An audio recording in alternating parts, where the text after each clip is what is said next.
ತನುವು ನಿನ್ನದು ಮನವು ನಿನ್ನದು, ತನುವು ನಿನ್ನದು ಮನವು ನಿನ್ನದು, ಎನ್ನ ಜೀವನ ಘನವು ನಿನ್ನದು.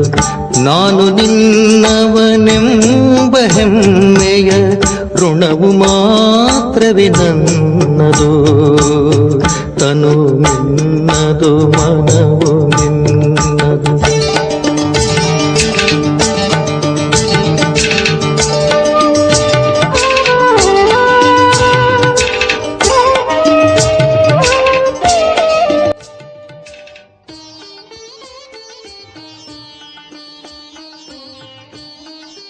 ಓಂ ಶಾಂತಿ. Good morning. ಮುರಳಿ ದಿನಾಂಕ 21/5/26. ಪ್ರಾತಃ ಮುರಳಿ. ಶಿವತಂದೆ ನೆನಪಿದೆಯಾ? ಮುರಳಿಯ ಸಾರ: ಮಧುರ ಮಕ್ಕಳೇ, ಶ್ರೀಮತದಂತೆ ನಡೆದು ಎಲ್ಲರಿಗೂ ಸುಖ ಕೊಡಿ. ಆಸುರಿ ಮತದಂತೆ ದುಃಖವನ್ನು ಕೊಡುತ್ತಾ ಬಂದಿರಿ. ಈಗ ಸುಖ ಕೊಡಿ, ಸುಖವನ್ನು ಪಡೆಯಿರಿ. ಇಂದಿನ ಪ್ರಶ್ನೆಯಾಗಿದೆ: ಬುದ್ಧಿವಂತ ಮಕ್ಕಳು ಯಾವ ರಹಸ್ಯವನ್ನು ತಿಳಿದಿರುವ ಕಾರಣ ಶ್ರೇಷ್ಠ ಪದವಿಯನ್ನು ಪಡೆಯುವ ಪುರುಷಾರ್ಥ ಮಾಡುತ್ತಾರೆ? ಬಾಬಾ ಉತ್ತರ ತಿಳಿಸ್ಕೊಡ್ತಾ ಇದ್ದಾರೆ.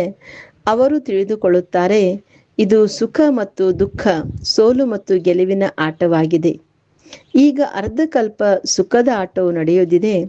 ಅಲ್ಲಿ ಯಾವುದೇ ಪ್ರಕಾರದ ದುಃಖವಿರುವುದಿಲ್ಲ. ಈಗ ಹೊಸ ರಾಜಧಾನಿಯು ಬರಲಿದೆ. ಅದಕ್ಕಾಗಿ ತಂದೆಯು ತನ್ನ ಪರಮಧಾಮವನ್ನು ಬಿಟ್ಟು ನಾವು ಮಕ್ಕಳಿಗೆ ಓದಿಸಲು ಬಂದಿದ್ದಾರೆ. ಈಗ ಪುರುಷಾರ್ಥ ಮಾಡಿ ಪಡೆಯಲೇಬೇಕಾಗಿದೆ. ಏನೋ ಆಸ್ತಿ ಪಡೆಯಬೇಕಾಗಿದೆ. ಇವತ್ತಿನ ಗೀತೆಯಾಗಿದೆ: ಪ್ರಪಂಚ ಬದಲಾದರೂ ನಾವು ಬದಲಾಗುವುದಿಲ್ಲ. ಅಂದ್ರೆ ಯಾವುದೇ ರೀತಿಯ ಪ್ರಪಂಚದ ಒಂದು ಮಾಯೆಗೆ ನಾವು ವಶವಾಗುವುದಿಲ್ಲ ಅಂತ ಅರ್ಥ.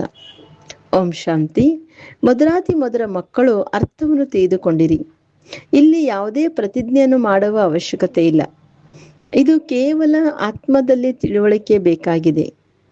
ಆತ್ಮವು ತಮೋಪ್ರಧಾನವಾಗಿರುವ ಕಾರಣ ಸಂಪೂರ್ಣ ಬುದ್ಧಿಹೀನನಾಗಿ ಬಿಟ್ಟಿದೆ. ಮಕ್ಕಳಿಗೆ ತಿಳಿದಿದೆ ನಾವು ಎಷ್ಟು ಬುದ್ಧಿಹೀನರಾಗಿದ್ದೆವು, ಈಗ ಎಷ್ಟೊಂದು ಬುದ್ಧಿವಂತರಾಗಿದ್ದೇವೆ. ಅನ್ಯ ಸತ್ಸಂಗಗಳಲ್ಲಿ ಈ ಮಾತುಗಳು ಇರುವುದಿಲ್ಲ. ಅವರು ಈಗ ಎಷ್ಟೊಂದು ಬುದ್ಧಿವಂತರಾಗಿದ್ದಾರೆ. ಬಾಬಾ ತಿಳಿಸ್ಕೊಡ್ತಾ ಇದ್ರೆ, ಅವರು ಶಾಸ್ತ್ರ, ರಾಮಾಯಣ ಇತ್ಯಾದಿಗಳನ್ನು ಓದುತ್ತಾರೆ. ಒಂದು ಕಿವಿಯಿಂದ ಕೇಳಿದರೆ ಇನ್ನೊಂದು ಕಿವಿಯಿಂದ ಹೊರಟು ಹೋಗುತ್ತದೆ. ಯಾವುದೇ ಪ್ರಾಪ್ತಿ ಇಲ್ಲ. ಯಜ್ಞ, ತಪ, ದಾನ, ಪುಣ್ಯ ಬಹಳಷ್ಟು ಮಾಡುತ್ತಾರೆ, ಹುಡುಕಾಡುತ್ತಿರ್ತಾರೆ. ಪ್ರಾಪ್ತಿ ಏನೂ ಇಲ್ಲ. ಈ ಪ್ರಪಂಚದಲ್ಲಿ ಯಾರಿಗೂ ಸುಖವಿಲ್ಲ. ಈಗ ತಂದೆಯು ಸಂಪೂರ್ಣ ತಿಳುವಳಿಕೆ ನೀಡುತ್ತಾರೆ. ಎಲ್ಲರಿಗೆ ಸುಖ ಶಾಂತಿ ನೀಡುವವರು ಒಬ್ಬ ತಂದೆಯಾಗಿದ್ದಾರೆ. ಮನುಷ್ಯರಂತೂ ಘೋರ ಅಂಧಕಾರದಲ್ಲಿದ್ದಾರೆ. ಭಕ್ತಿ ಮಾರ್ಗದವರು ಸಹ ಹೇ ದುಃಖಹರ್ತ, ಸುಖಕರ್ತ, ಸದ್ಗತಿ ದಾತ ಎಂದು ನೆನಪು ಮಾಡುತ್ತಿರುತ್ತಾರೆ. ನೋಡಿ, ಪ್ರಪಂಚದಲ್ಲಿ ಏನಾಗಿ ಬಿಟ್ಟಿದೆ. ಎಲ್ಲರಿಗೆ ದುಃಖವೇ ದುಃಖವಿರುತ್ತದೆ. ಯಾರೆಲ್ಲ ಮನುಷ್ಯ ಮಾತ್ರ ಇದ್ದಾರೆಯೋ ಎಲ್ಲರಿಗೂ ಸಹ ತಂದೆಯು ಯಾರು, ತಂದೆಯಿಂದ ಯಾವ ಆಸ್ತಿ ಸಿಗುತ್ತದೆ ಎಂಬುದನ್ನು ತಿಳಿದಿಲ್ಲ. ಬೇಹದ್ದಿನ ತಂದೆಯನ್ನೇ ತಿಳಿದುಕೊಂಡಿಲ್ಲ. ಶಾಂತಿಗಾಗಿ ಅಲ್ದಾಡುತ್ತಿರುತ್ತಾರೆ. ಮನಸ್ಸಿಗೆ ಶಾಂತಿ ಬೇಕು ಎಂದು ಯಾರು ಹೇಳಿದರು? ಆತ್ಮವೇ ಹೇಳುತ್ತದೆ. ಇದನ್ನು ಸಹ ಮನುಷ್ಯರು ತಿಳಿದುಕೊಂಡಿಲ್ಲ. ದೇಹಾಭಿಮಾನವಿದೆ ಅಲ್ಲವೇ? ಸಾಧು ಸಂತ ಮೊದಲಾದವರೆಲ್ಲರೂ ಸಹ ದುಃಖಿಗಳಾಗಿದ್ದಾರೆ. ಎಲ್ಲರೂ ಶಾಂತಿಯನ್ನು ಬಯಸುತ್ತಾರೆ. ಸಾಧು ಸಂತರಿಗೂ ಸಹ ಕಾಯಿಲೆ ಬರುತ್ತದೆ, ಅಪಘಾತಗಳಾಗುತ್ತವೆ. ಪ್ರಪಂಚದಲ್ಲಿ ದುಃಖವನ್ನು ಬಿಟ್ಟರೆ ಬೇರೇನೂ ಇಲ್ಲ. ನೀವೀಗ ಬುದ್ಧಿವಂತರಾಗಿದ್ದೀರಿ. ತಂದೆ ತಿಳಿಸುತ್ತಾರೆ, ಡ್ರಾಮಾದಲ್ಲಿ ಹೊಸ ಪ್ರಪಂಚ ಮತ್ತು ಹಳೆಯ ಪ್ರಪಂಚ, ಸುಖ ಮತ್ತು ದುಃಖದ ಆಟವು ಮಾಡಲ್ಪಟ್ಟಿದೆ. ತಂದೆಯು ನಿಮ್ಮ ಬುದ್ಧಿಯ ಬೀಗವನ್ನು ತೆರೆದಿದ್ದಾರೆ. ಮತ್ತೆಲ್ಲ ಮನುಷ್ಯ ಮಾತ್ರ ಬುದ್ಧಿಗೆ ಗಾಡ್ರೇಜ್ನ ಬೀಗ ಹಾಕಲ್ಪಟ್ಟಿದೆ. ಸಂಪೂರ್ಣ ತಮೋಪ್ರಧಾನ ಬುದ್ಧಿಯವರಾಗಿದ್ದಾರೆ. ನೀವು ಮಕ್ಕಳು ನಂಬರ್ ವಾರ್ ಪುರುಷಾರ್ಥದ ಅನುಸಾರ ತಿಳಿದುಕೊಂಡಿದ್ದೀರಿ. ಅವಶ್ಯವಾಗಿ ಬೇಹದ್ದಿನ ತಂದೆಯು ಸಿಕ್ಕಿದ್ದಾರೆ. ಅವರು ನಮಗೆ ಈ ಆಟವು ಹೇಗೆ ಮಾಡಲ್ಪಟ್ಟಿದೆ ಎಂದು ಸೃಷ್ಟಿಯ ಆದಿ ಮಧ್ಯಾಂತದ ರಹಸ್ಯವನ್ನು ತಿಳಿಸುತ್ತಾರೆ. ಸುಖವಿದ್ದಾಗ ದುಃಖದ ಹೆಸರು ಇರುವುದಿಲ್ಲ. ನೀವು ಮಕ್ಕಳ ಬುದ್ಧಿಯಲ್ಲಿದೆ, ನಾವು ತಂದೆಯಿಂದ ಸುಖ, ಶಾಂತಿ, ಸಂಪತ್ತಿನ ಆಸ್ತಿಯನ್ನು ಪಡೆಯುತ್ತಿದ್ದೇವೆ. ಸತ್ಯುಗದಿಂದ ಹಿಡಿದು ತ್ರೇತಾದ ಅಂತ್ಯದವರೆಗೆ ಯಾವುದೇ ದುಃಖವಿರುವುದಿಲ್ಲ. ನೀವೀಗ ಬೆಳಕಿನಲ್ಲಿದ್ದೀರಿ. ನಮ್ಮ ರಾಜಧಾನಿಯಲ್ಲಿ ಶ್ರೇಷ್ಠ ಪದವಿಯನ್ನು ಪಡೆಯಬೇಕೆಂದು ನೀವು ಪುರುಷಾರ್ಥ ಮಾಡುತ್ತಿದ್ದೀರಿ. ಇದು ಬೇಹದ್ದಿನ ಶಾಲೆಯಾಗಿದೆ. ಬೇಹದ್ದಿನ ತಂದೆಯು ಓದಿಸುತ್ತಾರೆ. ಅವರು ನಮ್ಮ ಅತಿ ಪ್ರಿಯ ತಂದೆಯಾಗಿದ್ದಾರೆ. ಅವರದೇ ಅಪರಂಪಾರ ಮಹಿಮೆ ಇದೆ. ಆ ಸರ್ವಶ್ರೇಷ್ಠ ತಂದೆಯು ಶ್ರೀಮತ ಕೊಡುತ್ತಾರೆ. ಉಳಿದೆಲ್ಲ ಮನುಷ್ಯ ಮಾತ್ರರು ಆಸುರಿ ಮತದಂತೆ ಒಬ್ಬರು ಇನ್ನೊಬ್ಬರಿಗೆ ದುಃಖವನ್ನೇ ಕೊಡುತ್ತಾರೆ. ನೀವು ಶ್ರೀಮತಂತೆ ಎಲ್ಲರಿಗೆ ಸುಖವನ್ನೇ ಕೊಡಬೇಕಾಗಿದೆ. ಈ ಡ್ರಾಮಾದಲ್ಲಿ ನಾವು ಪಾತ್ರಧಾರಿಗಳಾಗಿದ್ದೇವೆ ಎಂಬುದನ್ನು ತಿಳಿದುಕೊಂಡಿಲ್ಲ. ನೀವು ಮಕ್ಕಳು ಈಗ ತಿಳಿದುಕೊಳ್ಳುತ್ತೀರಿ. ಈ ಡ್ರಾಮಾದಲ್ಲಿ ಭಾರತವಾಸಿಗಳದೇ ಸರ್ವತೋಮುಖ ಪಾತ್ರವಿದೆ. ಮೊದಲು ನೀವು ಏನನ್ನೂ ತಿಳಿದುಕೊಂಡಿರಲಿಲ್ಲ. ಈಗಂತೂ ಮೂಲವತನದಿಂದ ಹಿಡಿದು ಸೂಕ್ಷ್ಮವತನ, ಸ್ಥೂಲವತನ ಎಲ್ಲವನ್ನೂ ನೀವು ಅರಿತುಕೊಂಡಿದ್ದೀರಿ. ನಿಮಗೆ ಸತ್ಯ ಜ್ಞಾನವಿದೆ. ಪರಂಪಿತ ಪರಮಾತ್ಮನು ನಮಗೆ ಇವರ ಮೂಲಕ ಓದಿಸುತ್ತಿದ್ದಾರೆ. ತಂದೆಯು ನಮಗೆ ತ್ರಿಲೋಕದ ಜ್ಞಾನವನ್ನು ಕೊಡುತ್ತಿದ್ದಾರೆ. ಇದು ಮುಳ್ಳುಗಳ ಕಾಡಾಗಿದೆ. ಮಕ್ಕಳು ತಿಳಿದುಕೊಂಡಿದ್ದೀರಿ. ನಾವೀಗ ಮುಳ್ಳುಗಳಿಂದ ಅರ್ಥಾತ್ ಮನುಷ್ಯರಿಂದ ದೇವತೆಗಳಾಗುತ್ತೇವೆ. ಇಲ್ಲಂತೂ ಚಿಕ್ಕವರು ದೊಡ್ಡವರು ಎಲ್ಲರೂ ದುಃಖ ಕೊಡುತ್ತಾರೆ. ತಾಯಿಗೆ ಗರ್ಭದಲ್ಲೇ ಮಕ್ಕಳು ದುಃಖ ಕೊಡುತ್ತಾರೆ. ಇದು ಬಹಳ ಚೀಚಿ ಹಳೆಯ ಪ್ರಪಂಚವಾಗಿದೆ. ಈ ಸೃಷ್ಟಿ ಚಕ್ರವನ್ನು ಯಾರೂ ತಿಳಿದುಕೊಂಡಿಲ್ಲ. ನಾವು ಎಲ್ಲಿಂದ ಬಂದೆವು, ಎಷ್ಟು ಜನ್ಮಗಳನ್ನು ತೆಗೆದುಕೊಂಡೆವು, ಮತ್ತೆ ಎಲ್ಲಿಗೆ ಹೋಗಬೇಕಾಗಿದೆ ಏನೂ ಗೊತ್ತಿಲ್ಲ. ಬೇಹದ್ದಿನ ತಂದೆ ಅರ್ಥಾತ್ ಎಲ್ಲಾ ಸೀತೆಯರಿಗೆ ರಾಮನು ಒಬ್ಬರೇ ನಿರಾಕಾರನಾಗಿದ್ದಾರೆ. ನೀವೆಲ್ಲರೂ ಸೀತೆಯರಾಗಿದ್ದೀರಿ. ತಂದೆಯು ವರನಾಗಿದ್ದಾರೆ. ಒಬ್ಬ ಪ್ರಿಯತಮನಿಗೆ ಎಲ್ಲರೂ ಪ್ರಿಯತಮೆಯರು, ಭಕ್ತಿನಿಯರೂ ಆಗಿದ್ದಾರೆ. ಯಾರೆಲ್ಲ ಸೀತೆಯರಾಗಿದ್ದಾರೆ ಎಲ್ಲರೂ ರಾವಣ ಬಂಧನದಲ್ಲಿ ಸಿಲುಕಿ ಶೋಕ ವಾಟಿಕೆಯಲ್ಲಿ ಬಂದು ಬಿಟ್ಟಿದ್ದಾರೆ. ಅಂದ್ರೆ ನಾವೆಲ್ಲ ಈಗ ಆತ್ಮರೂಪಿ ಸೀತೆಯರು ಪಂಚವಿಕಾರೂಪಿ ರಾವಣ ಬಂಧನದಲ್ಲಿ ಬಂದಾಗ ಶೋಕವಾಟಿಕೆ ಅಂದ್ರೆ ದುಃಖದಲ್ಲಿ ಇದ್ದೇವೆ ಅಂತ. ಇಡೀ ಪ್ರಪಂಚದ ಎಲ್ಲಾ ಮನುಷ್ಯರು ಮಾತ್ರರು ಒಬ್ಬ ಭಗವಂತನನ್ನ ನೆನಪು ಮಾಡುತ್ತಾರೆ. ಭಗವಂತನಿಗೆ ಭಕ್ತರ ರಕ್ಷಕನೆಂದು ಹೇಳುತ್ತಾರೆ. ನೀವೆಲ್ಲರೂ ಈಗ ಬ್ರಹ್ಮಮುಖಶಾಲಿ ಬ್ರಾಹ್ಮಣರಾಗಿದ್ದೀರಿ. ಬ್ರಾಹ್ಮಣರಿಗೆ ತಿಳಿದಿದೆ, ನಮಗೆ ಶಿವ ತಂದೆಯು ಓದಿಸುತ್ತಿದ್ದಾರೆ. ತಂದೆಯಿಂದ ಆಸ್ತಿಯು ಅವಶ್ಯವಾಗಿ ಸಿಗುತ್ತದೆ. ಶಿವ ತಂದೆಯು ಸ್ವರ್ಗದ ರಚಯಿತನಾಗಿದ್ದಾರೆ. ಸ್ವರ್ಗವೆಂದಾದರೂ ಹೇಳಿ ಅಥವಾ ದೈವಿ ರಾಜಧಾನಿ ಎಂದಾದರೂ ಹೇಳಿ, ಇದು ಸ್ವರ್ಗದ ರಾಜಧಾನಿಯಲ್ಲವೇ? ಲಕ್ಷ್ಮೀನಾರಾಯಣರು ಸ್ವರ್ಗದ ಮಾಲೀಕರಾಗಿದ್ದರು. ಇಲ್ಲಿ ಸತ್ಯುಗವಿದ್ದಾಗ ಲಕ್ಷ್ಮೀನಾರಾಯಣ ರಾಜ್ಯವಿತ್ತು. ಈಗ ಕಲಿಯುಗವಾಗಿದ್ದೆ. ಮನುಷ್ಯರಂತೂ ಘೋರ ಅಂಧಕಾರದಲ್ಲಿರುವ ಕಾರಣ ಈಗ ಕಲಿಯುಗದ ಅಂತ್ಯವಾಗದಿದೆ. ವಿನಾಶವು ಸಮ್ಮುಖದಲ್ಲಿ ನಿಂತಿದೆ ಎಂಬುದನ್ನು ಸಹ ತಿಳಿದುಕೊಂಡಿಲ್ಲ. ನೀವೆಲ್ಲ ಸೀತೆಯರ ರಾಮ ಒಬ್ಬನಾಗಿದ್ದಾರೆ. ಅಂದ್ರೆ ಆತ್ಮರೂಪಿ ಸೀತೆಯರ ರಾಮ ನಿರಾಕಾರ ರಾಮ ಶಿವಬಾಬಾ ಒಬ್ಬರೇ ಆಗಿದ್ದಾರೆ. ಸೀತೆಯರೆಲ್ಲರೂ ದುರ್ಗತಿಯಲ್ಲಿದ್ದಾರೆ. ಆದರೆ ನಾವು ದುರ್ಗತಿಯಲ್ಲಿದ್ದೇವೆ ಎಂಬುದನ್ನು ಯಾರೂ ತಿಳಿದುಕೊಂಡಿಲ್ಲ. ತಮ್ಮ ಸಾಹುಕಾರಿತನದ ನಶೆ ಇದೆ. ನಮಗೆ ಇಷ್ಟು ಮನೆಗಳಿವೆ, ಇಷ್ಟು ಹಣವಿದೆ, ಇಷ್ಟು ಮಹಲ್ಗಳಿದೆ ಎಂದು. ಈ ದುಃಖದ ಪ್ರಪಂಚವು ಬದಲಾಗಲಿದೆ. ಮೃತ್ಯು ಸಮ್ಮುಖದಲ್ಲಿ ನಿಂತಿದೆ. ಎಲ್ಲವೂ ಮಣ್ಣು ಪಾಲಾಗುವುದೆಂದು ಯಾರಿಗೂ ಗೊತ್ತಿಲ್ಲ. ಈ ಹಳೆಯ ಪ್ರಪಂಚದಲ್ಲಿ ಏನೆಲ್ಲವನ್ನು ನೋಡುತ್ತೀರೋ ಎಲ್ಲವೂ ವಿನಾಶವಾಗಿ ಬಿಡುವುದು. ವಿನಾಶಕ್ಕಾಗಿ ಪೂರ್ಣ ತಯಾರಿಯಾಗುತ್ತಿದೆ. ಇದು ಅದೇ ಮಹಾಭಾರತ ಯುದ್ಧವಾಗಿದೆ. ಅದೇ ಗೀತೆಯ ಭಗವಂತನಾಗಿದ್ದಾರೆ. ಆದರೆ ತಂದೆಯ ಚರಿತ್ರೆಯಲ್ಲಿ ಮಗನ ಹೆಸರನ್ನು ಹಾಕಿಬಿಟ್ಟಿದ್ದಾರೆ. ಈಗ ಶಿವ ತಂದೆಯು ನಿಮಗೆ ರಾಜಯೋಗವನ್ನು ಕಲಿಸುತ್ತಿದ್ದಾರೆ. ದೊಡ್ಡದಕ್ಕಿಂತ ದೊಡ್ಡ ತಪ್ಪು ಏನೆಂದರೆ ಭಗವಂತನ ಹೆಸರನ್ನೇ ಮರೆ ಮಾಡಿಬಿಟ್ಟಿದ್ದಾರೆ. ನೀವು ಮಕ್ಕಳು ತಿಳಿದುಕೊಂಡಿದ್ದೀರಿ. ಈಗ ಯಾವುದೇ ಮನುಷ್ಯರು ಸಾಧು ಸಂತರು ಓದಿಸೋದಿಲ್ಲ. ಶಿವ ತಂದೆಯು ನಮಗೆ ಓದಿಸುತ್ತಿದ್ದಾರೆ. ಅವರು ತಂದೆಯೂ ಆಗಿದ್ದಾರೆ, ಶಿಕ್ಷಕನೂ ಆಗಿದ್ದಾರೆ, ಸದ್ಗುರೂ ಆಗಿದ್ದಾರೆ, ಸರ್ವಸ್ವವೂ ಆಗಿದ್ದಾರೆ. ಇದನ್ನು ಮರೆಯಬಾರದಲ್ಲವೇ? ತಂದೆಯು ತಿಳಿಸುತ್ತಾರೆ, ಎಲ್ಲರೂ ನನ್ನ ಮಕ್ಕಳಾಗಿದ್ದಾರೆ. ಆದರೆ ಎಲ್ಲರಿಗೂ ಓದಿಸೋದಿಲ್ಲ.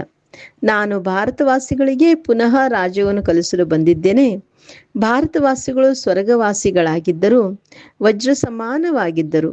ಈಗ ಕವಡೆಯಂತಾಗಿ ಬಿಟ್ಟಿದ್ದಾರೆ. ಮನೆಯಲ್ಲಿ ಎಷ್ಟೊಂದು ಅಶಾಂತಿ ಇದೆ. ಬಾಬಾ, ನಮಗೆ ಕ್ರೋಧ ಬರುತ್ತದೆ, ಮಕ್ಕಳನ್ನು ಹೊಡೆಯಬೇಕಾಗುತ್ತದೆ. ಆದರೆ ನಾವು ಪಂಚವಿಕಾರಗಳನ್ನು ಶಿವ ತಂದೆಗೆ ದಾನವಾಗಿ ಕೊಟ್ಟಿದ್ದೇವೆ. ಆದರೂ ಸಹ ನಾವು ಹೀಗೇಕೆ ಮಾಡುತ್ತೇವೆಂದು ಭಯವಾಗುತ್ತದೆ ಎಂದು ಕೆಲವರು ಹೇಳುತ್ತಾರೆ. ತಂದೆಯು ತಿಳಿಸುತ್ತಾರೆ, ಈ ಸಮಯದಲ್ಲಿ ಎಲ್ಲರ ಮೇಲೆ ಪಂಚವಿಕಾರಗಳ ಗ್ರಹಣವು ಹಿಡಿದಿದೆ. ದೇಹಾಭಿಮಾನದ ಭೂತವು ಬರೋದ್ರಿಂದ ಮತ್ತೆಲ್ಲ ಭೂತಗಳು ಹಿಡಿದುಕೊಳ್ಳುತ್ತವೆ. ಈಗ ತಂದೆಯು ತಿಳಿಸುತ್ತಾರೆ, ಆತ್ಮಾಭಿಮಾನಿಯಾಗಿರಿ. ಈಗ ನಿಮಗೆ ತಿಳುವಳಿಕೆ ಸಿಕ್ಕಿದೆ. ಸತ್ಯುಗದಲ್ಲೂ ನಾವು ಆತ್ಮಾಭಿಮಾನಿಗಳಾಗಿದ್ದೇವೆ. ಆತ್ಮನ ಈ ಶರೀರವು ಈಗ ಹಳೆಯದಾಯಿತು, ಆಯುಷು ಪೂರ್ಣವಾಯಿತು. ಆದ್ದರಿಂದ ಈ ಶರೀರವನ್ನು ಬಿಟ್ಟು ಈಗ ಹೊಸದನ್ನು ತೆಗೆದುಕೊಳ್ಳಬೇಕೆಂದು ತಿಳಿಯುತ್ತಾರೆ. ಸರ್ಪದ ಒಂದು ಪರೆಯ ಹಳೆಯದಾದರೆ ಮತ್ತು ಇನ್ನೊಂದು ಹೊಸದನ್ನು ತೆಗೆದುಕೊಳ್ಳುತ್ತದೆ. ಬಾಬಾ ಸರ್ಪದ ಉದಾಹರಣೆ ಕೊಡ್ತಾ ಇದ್ರೆ, ಸತ್ಯುಗಕ್ಕಾಗಿ ಈ ದೃಷ್ಟಾಂತವಿದೆ. ಅಂದ್ರೆ ಅಲ್ಲಿ ಶರೀರ ಬಿಡೋದು ಬಹಳ ಸಹಜವಾಗಿ ಅಂತ. ಅಲ್ಲಿ ನೀವು ಈ ರೀತಿ ಶರೀರ ಬಿಡುತ್ತೀರಿ, ದುಃಖದ ಯಾವುದೇ ಮಾತಿರುವುದಿಲ್ಲ. ಇಲ್ಲಿ ಎಷ್ಟೊಂದು ದುಃಖವಾಗುತ್ತದೆ, ಅಳುವುದು, ಚೀರಾಡುವುದು ಎಲ್ಲವೂ ಇರುತ್ತದೆ. ಈಗ ನೀವು ಮಕ್ಕಳು ತಿಳಿದುಕೊಂಡಿದ್ದೀರಿ, ಇದು ಹಳೆಯ ಪೊರೆಯಾಗಿದೆ, ಇಲ್ಲಿ ಹೊಸ ಪೊರೆಯು ಸಿಗೋದಿಲ್ಲ. ಇದು ಅಂತಿಮ ಹಳೆಯ ಪಾದರಕ್ಷೆಯಾಗಿದೆ. ನೀವೀಗ ಇದರಿಂದ ಬೆಸತ್ತು ಹೋಗಿದ್ದೀರಿ. ಸತ್ಯುಗದಲ್ಲಂತೂ ಒಂದು ಶರೀರವನ್ನು ಬಿಟ್ಟು ಇನ್ನೊಂದನ್ನು ತೆಗೆದುಕೊಳ್ಳಬೇಕಾಗುತ್ತದೆ. ಈ ಮಾತುಗಳನ್ನು ಸಹ ನೀವು ತಿಳಿದುಕೊಂಡಿದ್ದೀರಿ. ಇಲ್ಲಿ ಎಷ್ಟೊಂದು ಮಂದಿ ಹೊಸೊಬ್ಬರು ಬರುತ್ತಾರೆ, ಆದರೆ ಎಲ್ಲರೂ ತಿಳಿದುಕೊಳ್ಳುತ್ತಾರೆಯೇ? 2-3 ದಿನಗಳು ಇಲ್ಲಿ ತಿಳಿದುಕೊಂಡು ಹೋಗುತ್ತಾರೆ, ಮತ್ತೆ ಮರೆತು ಹೋಗುತ್ತಾರೆ. ಯಾರಾದರೂ ಚೆನ್ನಾಗಿ ಕೇಳಿ ಖುಷಿಯಾದರೆ ಅವರು ಪ್ರಜೆಗಳಲ್ಲಿ ಬರುತ್ತಾರೆ. ಪ್ರಜೆಗಳು ಸಹ ಬಹಳ ಮಂದಿ ಆಗಬೇಕಲ್ಲವೇ? ಇದು ಈಶ್ವರನ ಧರೆ ಅಥವಾ ಮನೆಯಾಗಿದೆ. ನೀವು ಈಶ್ವರನ ಮನೆಯಲ್ಲಿ ಕುಳಿತಿದ್ದೀರಿ. ಪರಂಪಿತನು ತನ್ನ ಪರಂಧಾಮವನ್ನು ಬಿಟ್ಟು ಇಲ್ಲಿ ಸಾಧಾರಣತನಲ್ಲಿ ಕುಳಿತಿದ್ದಾರೆ. ಅಲ್ಲಂತೂ ತಂದೆ ಬಳಿ ಆತ್ಮಗಳಿರುತ್ತೀರಿ. ಇಲ್ಲಿ ಸಂಗಮ ಯುಗದಲ್ಲಿ ಸ್ವಯಂ ತಂದೆಯೇ ಪಾವನರನ್ನಾಗಿ ಮಾಡಲು ಬಂದಿದ್ದಾರೆ. ಅವರಿಗೆ ಶಿವ ನಿರಾಕಾರನೆಂದು ಹೇಳುತ್ತಾರೆ. ನಿರಾಕಾರ ತಂದೆಯನ್ನು ಆತ್ಮರು ಓ ಗಾಡ್ ಫಾದರ್ ಎಂದು ಹೇಳಿ ಕರೆಯುತ್ತಾರೆ. ಮನುಷ್ಯರು ತಿಳುವಳಿಕೆ ಇಲ್ಲದೆ ಓ ಗಾಡ್ ಫಾದರ್ ಎಂದು ಹೇಳುತ್ತಾರೆ. ಈ ಲಕ್ಷ್ಮಣರನ್ನು ಯುರೋಪಿನರು ಭಗವಾನ್ ಭಗವತಿ ಎಂದು ಹೇಳುತ್ತಾರೆ. ಇವರನ್ನು ಹೀಗೆ ಮಾಡಿದವರು ಯಾರು? ಈ ದೇವತೆಗಳಿಗೆ ಸರ್ವಗುಣ ಸಂಪನ್ನರು, ಸೋಲಾಕಲ ಸಂಪೂರ್ಣರಾಗಿದ್ದೀರಿ ಎಂದು ಹೇಳುತ್ತಾರೆ. ಮತ್ತು ತಮಗೆ ಏನು ಹೇಳಿಕೊಳ್ಳುತ್ತಾರೆ? ಇವರೂ ಸಹ ಮನುಷ್ಯರೇ ಆಗಿದ್ದಾರೆ, ಭಾರತದಲ್ಲಿಯೇ ರಾಜ್ಯ ಮಾಡಿ ಹೋಗಿದ್ದಾರೆ ಎಂಬುದು ಗೊತ್ತಿಲ್ಲ. ಅವರ ಮುಂದೆ ಹೋಗಿ ಮಹಿಮೆ ಮಾಡುತ್ತಾರೆ. ತಮ್ಮನ್ನು ನೀಚ ಪಾಪಿ ಎಂದು ಹೇಳಿಕೊಳ್ಳುತ್ತಾರೆ. ಕೃಷ್ಣನ ಮಂದಿರದಲ್ಲಿಯೂ ಹೋಗಿ ಮಹಿಮೆ ಮಾಡುತ್ತಾರೆ. ಶಿವನಿಗೆ ಈ ಮಹಿಮೆ ಮಾಡುವುದಿಲ್ಲ. ಅವರ ಮಹಿಮೆಯೇ ಬೇರೆಯಾಗಿದೆ. ಬಹುತೇಕವಾಗಿ ಶಿವನ ಬಳಿ ಹೋಗುತ್ತಾರೆ, ಜೋಳುಗಿನ ತುಂಬಿಸು ಎಂದು ಹೇಳುತ್ತಾರೆ. ಮತ್ತೆ ಶಿವನನ್ನು ಭಂಗಿ ಸೇದುವವರು, ದತ್ತೂರಿಯನ್ನು ತಿನ್ನುವವರೆಂದು ಹೇಳಿಬಿಡುತ್ತಾರೆ. ಅಂದ್ರೆ ಅದೆಲ್ಲ ಮಾದಕ ಪದಾರ್ಥಗಳು. ಅರೆ, ಅಲ್ಲಿ ಭಂಗಿ ದತ್ತುರಿಯು ಎಲ್ಲಿಂದ ಬಂದಿತು? ಏನನ್ನೂ ತಿಳಿದುಕೊಂಡಿಲ್ಲ. ಪತಿ ಬೇಕು, ಇದು ಬೇಕು, ಅದು ಬೇಕು ಎಂದು ಬೇಡುತ್ತಿರುತ್ತಾರೆ. ದೀಪಾವಳಿ ಎಂದು ಲಕ್ಷ್ಮಿಯ ಆಹ್ವಾನವನ್ನೂ ಮಾಡುತ್ತಾರೆ. ಅವರು ಯಾರೆಂಬುದು ಯಾರಿಗೂ ತಿಳಿದಿಲ್ಲ. ಎಂದಾದರೂ 8-10 ಭುಜಗಳಿರುತ್ತೇವೆ. ಪ್ರವೃತ್ತಿ ಮಾರ್ಗವೆಂದು ಹೀಗೆ ಚತುರ್ಭುಜವನ್ನು ರೂಪವನ್ನು ತೋರಿಸುತ್ತಾರೆ. ಅವರಿಗೆ ವಿಷ್ಣುವೆಂದು ಹೆಸರನ್ನೂ ಇಟ್ಟಿದ್ದಾರೆ. ಲಕ್ಷ್ಮೀನಾರಾಯಣಂತೂ ಸತ್ಯುಗದಲ್ಲಿ ಇರುತ್ತಾರೆ. ವಿಷ್ಣುವಿನ 2 ರೂಪಗಳಾದ ಲಕ್ಷ್ಮೀನಾರಾಯಣರ ಮೂಲಕ ಪಾಲನೆಯಾಗುತ್ತದೆ ಎಂದು ಮನುಷ್ಯರಿಗೆ ತಿಳಿದೇ ಇಲ್ಲ. ಚಿತ್ರಗಳಲ್ಲಿ ಲಕ್ಷ್ಮಿಗೂ 4 ಭುಜಗಳನ್ನು ತೋರಿಸುತ್ತಾರೆ. 4 ಭುಜದವರಿಗೆ ಮಕ್ಕಳಾದರೆ ಅವರಿಗೆ 4 ಭುಜಗಳಿರುತ್ತವೆ. ಏನನ್ನೂ ತಿಳಿದುಕೊಂಡಿಲ್ಲ. ನೀವು ತಿಳಿದುಕೊಂಡಿದ್ದೀರಿ, ತಂದೆಯು ಬರುವವರಿಗೆ ನಾವು ಸಹ ತಿಳಿದುಕೊಂಡಿರಲಿಲ್ಲ. ಈಗ ಇಡೀ ವಿಶ್ವದ ಆದಿ ಮಧ್ಯ ಅಂತ್ಯವನ್ನು ಅರಿತುಕೊಂಡಿದ್ದೇವೆ. ತಂದೆಯು ಬಂದು ಪತಿತ ಪ್ರಪಂಚವನ್ನು ಪಾವನರನ್ನಾಗಿ ಮಾಡುತ್ತಾರೆ. ಹೇ ಪತಿತ ಪಾವನ ಬನ್ನಿ ಎಂದು ಮನುಷ್ಯರು ಕರೆಯುತ್ತಾರೆ. ಪರಮಾತ್ಮನು ಹೇಗೆ ಬರುವರು? ಹೇಗೆ ಬಂದು ಪತಿತರನ್ನ ಪಾವನ ಮಾಡುವುದು? ತಂದೆಯು ತಿಳಿಸುತ್ತಾರೆ, 5000 ವರ್ಷಗಳ ಮೊದಲು ಸಹ ನಾನು ದೈವಿ ಸ್ವರಾಜ್ಯವನ್ನು ಸ್ಥಾಪನೆ ಮಾಡಿದ್ದೆನು. ನಂತರ ನೀವು 84 ಜನ್ಮಗಳನ್ನು ಹೇಗೆ ತಿಳಿದುಕೊಂಡಿರಿ? ಈ ತಿಳುವಳಿಕೆಯು ಮೊದಲು ನಿಮ್ಮ ಬುದ್ಧಿಯಲ್ಲಿ ಬರಲೇ ಇಲ್ಲ. ಈ ಬ್ರಹ್ಮಾರವರಿಗೂ ಸಹ ತಿಳಿದಿರಲಿಲ್ಲ. ರಾಧೆ ಕೃಷ್ಣ ಲಕ್ಷ್ಮೀನಾರಾಯಣರ ಪೂಜೆ ಮಾಡುತ್ತಿರುತ್ತಾರೆ. ಆದರೆ ರಾಧೆ ಕೃಷ್ಣರೇ ಸ್ವಯಂವರ ನಂತರ ಲಕ್ಷ್ಮೀನಾರಾಯಣರಾಗುತ್ತಾರೆ. ಆದ್ದರಿಂದ ರಾಜ್ಕುಮಾರಿ ರಾಧೆ, ರಾಜ್ಕುಮಾರ ಕೃಷ್ಣನೆಂದು ಹೇಳಲಾಗುತ್ತದೆ ಎಂಬುದು ಅವರಿಗೆ ತಿಳಿದಿರಲಿಲ್ಲ. ಸ್ವಯಂವರದ ನಂತರ ಮಹಾರಾಜ ಮಹಾರಾಣಿ ಆಗುತ್ತಾರೆ. ಇವರೇ ಆ ರೀತಿ ಆಗುತ್ತಿದ್ದಾರೆ. ಆದರೆ ಇವರಿಗೂ ಸಹ ಅದು ತಿಳಿದಿರಲಿಲ್ಲ. ಅಂದರೆ ಬ್ರಹ್ಮ ಬಾಬಾ ಮಮ್ಮನಿಗೂ ಸಹ ತಿಳಿದಿರಲಿಲ್ಲ. ಭಲೆ ಯಾರಿಗಾದರೂ ಸಾಕ್ಷಾತ್ಕಾರವಾಗಬಹುದು, ಆದರೆ ಏನನ್ನೂ ತಿಳಿದುಕೊಳ್ಳೋದಿಲ್ಲ. ಆದರೂ ಸಹ ಭಕ್ತರ ಭಾವನೆಯನ್ನು ಅಲ್ಪಕ್ಕಾಗಿ ಪೂರ್ಣ ಮಾಡಲು ನಾನು ಸಾಕ್ಷಾತ್ಕಾರ ಮಾಡಿಸುತ್ತೇನೆ, ಇಲ್ಲಂತೂ ಸಾಕ್ಷಾತ್ಕಾರದ ಮಾತೇ ಇಲ್ಲ. ತಂದೆಯು ತಿಳಿಸುತ್ತಾರೆ, ಸಾಕ್ಷಾತ್ಕಾರದಲ್ಲಿ ಮಾಯೆಯು ಪ್ರವೇಶ ಮಾಡಿಬಿಟ್ಟರೆ ನೀವು ಪದವಿ ಭ್ರಷ್ಟರಾಗುತ್ತೀರಿ. ನಮಗೆ ಶಿವತಂದೆಯ ಸಾಕ್ಷಾತ್ಕಾರವಾಗಲಿ ಎಂದು ಅನೇಕರು ಹೇಳುತ್ತಾರೆ. ಅರೆ, ನಿಮಗೆ ತಿಳಿಸಲಾಗಿದೆ, ಮಿಂಚು ಹುಳು ಎಷ್ಟು ಚಿಕ್ಕದಿರುತ್ತದೆ, ಅದನ್ನು ಕಣ್ಣುಗಳಿಂದ ನೋಡಬಹುದಾಗಿದೆ. ಆತ್ಮವಂತೂ ಅದಕ್ಕಿಂತಲೂ ಚಿಕ್ಕ ಬಿಂದುವಾಗಿದೆ. ಹೇಗೆ ಆತ್ಮವಿದೆಯೋ ಹಾಗೆ ಪರಮಾತ್ಮನ ರೂಪವಿದೆ. ಸಾಕ್ಷಾತ್ಕಾರವಾದರೂ ಸಹ ಅದೇ ಚಿಕ್ಕ ಬಿಂದುವಿನದಾಗುತ್ತದೆ. ಆತ್ಮವಂತೂ ಚಿಕ್ಕ ಬಿಂದುವಾಗಿದೆ, ಅದು ಭ್ರುಕುಟಿಯ ಮಧ್ಯದಲ್ಲಿ ಇರುತ್ತದೆ. ಆತ್ಮದ ಸಾಕ್ಷಾತ್ಕಾರವಾದರೂ ಸಹ ಏನನ್ನೂ ತಿಳಿದುಕೊಳ್ಳುವುದಿಲ್ಲ. ನೀವು ಮಕ್ಕಳು ತಿಳಿದುಕೊಂಡಿರಿ, ನಾವೀಗ ಶಿವತಂದೆಯ ಸಂತಾನರಾಗಿದ್ದೇವೆ. ಎಲ್ಲ ಬ್ರಹ್ಮ ಕುಮಾರಿಯರು ಶಿವತಂದೆಯಿಂದ ಆಸ್ತಿಯನ್ನು ತೆಗೆದುಕೊಳ್ಳುತ್ತಿದ್ದೇವೆ. ನಮ್ಮ ಗುರಿ ಧ್ಯೇಯವೇ ಇದಾಗಿದೆ. ನಾವು ವಿದ್ಯಾರ್ಥಿಗಳಲ್ಲವೇ? ತಂದೆಯಿಂದ ಸಹಜ ರಾಜಯೋಗವನ್ನು ಕಲಿಯಲು ಬಂದಿದ್ದೇವೆಂದು ನೀವು ಹೇಳುತ್ತೀರಿ. ಇದು ಗುರಿ ಧ್ಯೇಯವಾಗಿದೆ. ಮಕ್ಕಳು ಇದನ್ನು ಮರೆಯಬಾರದು. ಭಕ್ತಿ ಮಾರ್ಗದಲ್ಲಿ ಮಕ್ಕಳು ದೇವತೆಗಳ ಜೊತೆಯಲ್ಲಿ ಚಿತ್ರಗಳನ್ನು ಜೊತೆಯಲ್ಲಿ ಇಟ್ಟುಕೊಳ್ಳುತ್ತಾರೆ. ಹಾಗೆ ನೀವು ಸಹ ಈ ತ್ರಿಮೂರ್ತಿಯ ಚಿತ್ರವನ್ನು ಜೇಬಿನಲ್ಲಿ ಇಟ್ಟುಕೊಳ್ಳಬೇಕು. ಈ ಶಿವತಂದೆಯ ಮೂಲಕ ನಾವು ಈ ಲಕ್ಷ್ಮೀನಾರಾಯಣರಾಗುತ್ತಿದ್ದೇವೆ. ಒಳ್ಳೆಯದು. ಮಧುರಾತಿ ಮಧುರ ಅಗಲಿ ಹೋಗಿ ಮರಳಿ ಸಿಕ್ಕಿರುವ ಮಕ್ಕಳ ಪ್ರತಿ ಮಾತ್ಪಿತಾ ಬಾಪ್ ದಾದರವರ ನೆನಪು, ಪ್ರೀತಿ ಹಾಗೂ ಸುಪ್ರಭಾತ. ಆತ್ಮಿಕ ಮಕ್ಕಳಿಗೆ ಆತ್ಮಿಕ ತಂದೆಯ ನಮಸ್ತೆ. ಆತ್ಮಿಕ ತಂದೆಗೆ ಆತ್ಮಿಕ ಮಕ್ಕಳ ನೆನಪು, ಪ್ರೀತಿ. ನಮಸ್ತೆ ನಮಸ್ತೆ ನಮಸ್ತೆ. ಧಾರಣೆಗಾಗಿ ಮುಖ್ಯ ಸಾರ. ಫಸ್ಟ್ ಪಾಯಿಂಟ್, ಶಿವ ತಂದೆಗೆ ವಿಕಾರಗಳ ದಾನವನ್ನು ಕೊಟ್ಟ ಮೇಲೆ ಮತ್ತೆಂದು ಹಿಂತೆಗೆದುಕೊಳ್ಳಬಾರದು. ದೇಹಾಭಿಮಾನದ ಭೂತದಿಂದ ಪಾರಾಗಬೇಕು. ಈ ಭೂತದಿಂದ ಮತ್ತೆಲ್ಲ ಭೂತಗಳು ಬಂದು ಬಿಡುತ್ತವೆ. ಆದ್ದರಿಂದ ಆತ್ಮಾಭಿಮಾನಿಯಾಗುವ ಅಭ್ಯಾಸ ಮಾಡಬೇಕಾಗಿದೆ. ಸೆಕೆಂಡ್ ಪಾಯಿಂಟ್, ಧ್ಯಾನ ಸಾಕ್ಷಾತ್ಕಾರದ ಆಸೆಯನ್ನು ಇಟ್ಟುಕೊಳ್ಳಬಾರದು. ಗುರಿಧ್ಯೇಯವನ್ನು ಸಮ್ಮುಖದಲ್ಲಿಟ್ಟುಕೊಂಡು ಪುರುಷಾರ್ಥ ಮಾಡಲೇಬೇಕಾಗಿದೆ. ಶ್ರೀಮದಂತೆ ಎಲ್ಲರಿಗೆ ಸುಖ ಕೊಡಬೇಕಾಗಿದೆ.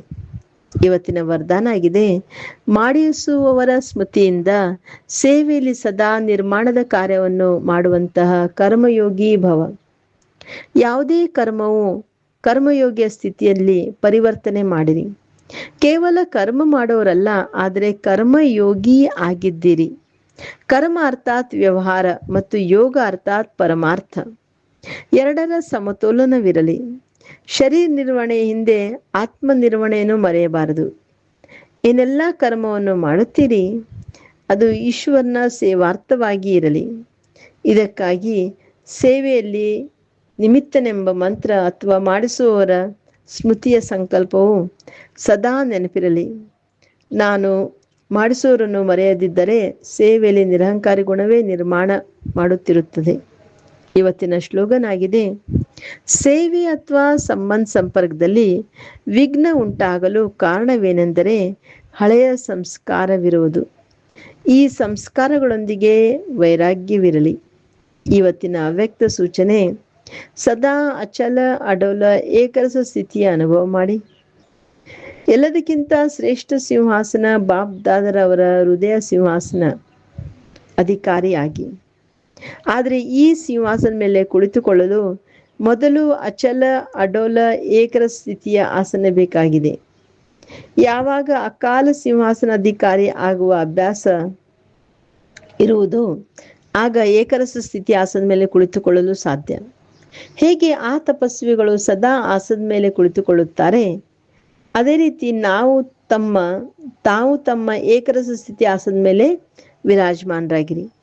ಈ ಆಸನವನ್ನು ಬಿಟ್ಟು ಹೋಗಲೇಬೇಡಿ, ಆಗ ಸಿಂಹಾಸನ ಸಿಗುವುದು. Okay. Om Shanti. Have a nice day. Take care.